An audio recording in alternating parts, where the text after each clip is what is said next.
One of the simple messages is that we cannot implement the Sustainable Development Goals without cities.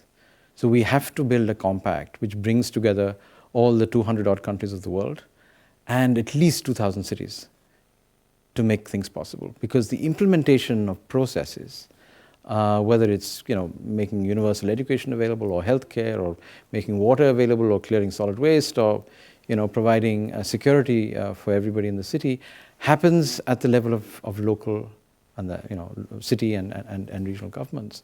But the national governments actually set the development frame and provide the resources. So cities are actually the place of the future, but they also cannot survive without rural areas because cities don't produce much food on their own.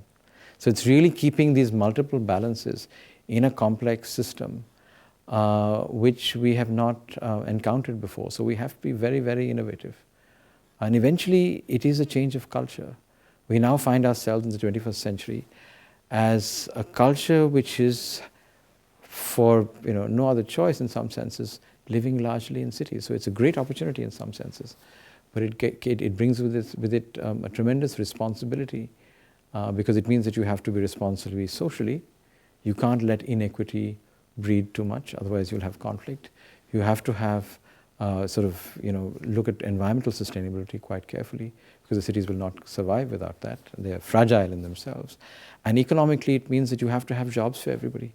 And if your urban systems are skewed and are oriented towards, let's say, some people having all the resources or all the property, it doesn't work even as far as that's concerned. And that's one of the big challenges that Europe is facing at the moment. And that is the interesting thing. Our architecture at the moment, our governance architecture doesn't allow us to do this. This is an idea that actually worked in some parts of Europe a few hundred years ago, but we have to do it globally.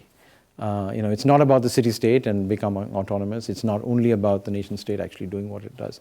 It's actually a new kind of partnership that's required because there's some things that are best done locally and the innovation actually happens there. And there are other things that need to be set nationally.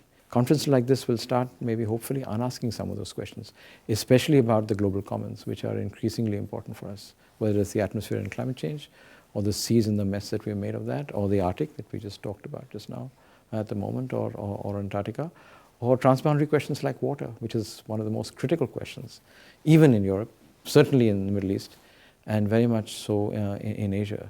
So these are linked processes. And transformation means that we're able to actually organize ourselves in very different ways than we did in the past, because there are too many of us on the earth today, and everybody not only has to have their place because they're entitled to in some senses, but will want it, and if you don't give them the space, they'll take it. So we have to build a system so that that doesn't actually lead to a breakdown of social order within countries or between countries. That's not a good place to be in.